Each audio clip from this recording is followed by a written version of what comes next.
When we first moved to Canada, people would say things like, "Let's go Dutch." And we thought, "Go what?" We'd never heard that expression before.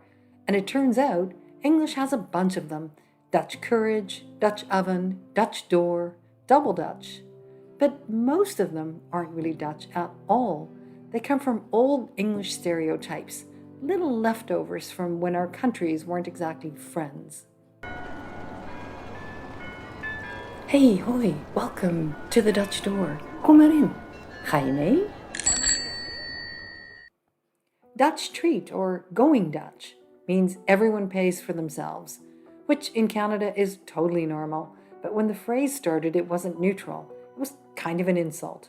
In the 1600s, England and the Netherlands were rivals.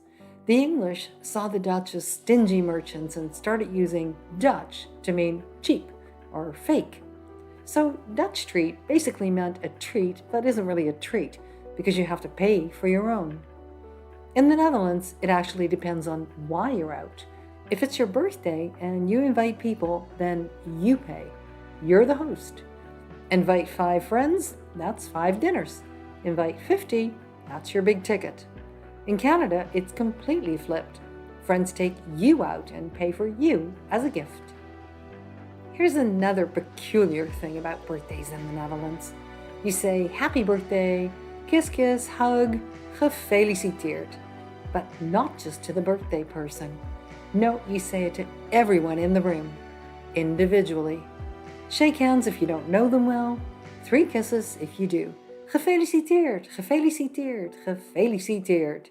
It probably started as a gefeliciteerd met je zoon, with your son, or met je dochter, with your daughter, back when families and neighbors celebrated together. But over time, it just became everyone congratulating everyone. So yes, if there are 20 people, that's 20 times gefeliciteerd. You just go around like a polite little machine. Canadians always look so confused when they see that. Number 2 is Dutch courage.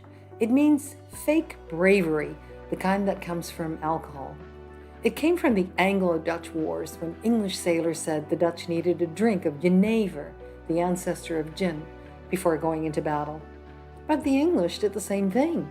They had rum rations before every fight. So the joke was never really about the Dutch. It was just English propaganda that stuck. Number 3 is the Dutch oven. It actually started out as a compliment.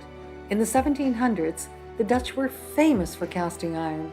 English and American makers copied their method and proudly called their pots Dutch ovens. It meant quality. Then, a couple of centuries later, English slang gave it that other meaning, the fart joke one, which honestly kind of fits because Dutch humor never stopped finding that kind of stuff funny. Adults laugh at it as much as kids, so maybe, ironically, that's the one Dutch phrase that is truly Dutch in spirit. Number 4, the Dutch door. The Dutch door, that split door where the top half opens, actually is Dutch. In the Netherlands, it's just called a staldeur, a stable door. Farms used it to let air in and keep animals out. Settlers brought the idea to North America, where people hadn't seen one before, so they started calling it a Dutch door. So for once, the name is wrong, but the thing itself really is Dutch. And number 5 is double Dutch. Double Dutch means nonsense, something impossible to understand, gibberish. That came from English sailors who thought the Dutch language sounded like gibberish. Let's face it, hey, I'm Dutch, and it isn't an easy language to learn. But later it got reused for the jump rope game, double Dutch, which somehow turned that old insult into something fun.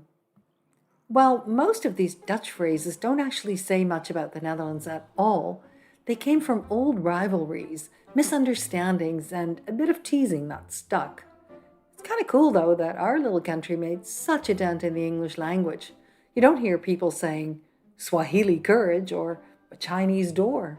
Somehow Dutch, or Nederlands as we call it, found its way into everyday English and stayed there. Maybe that's the most Dutch thing of all, quietly leaving our mark and letting everyone else argue about what it means.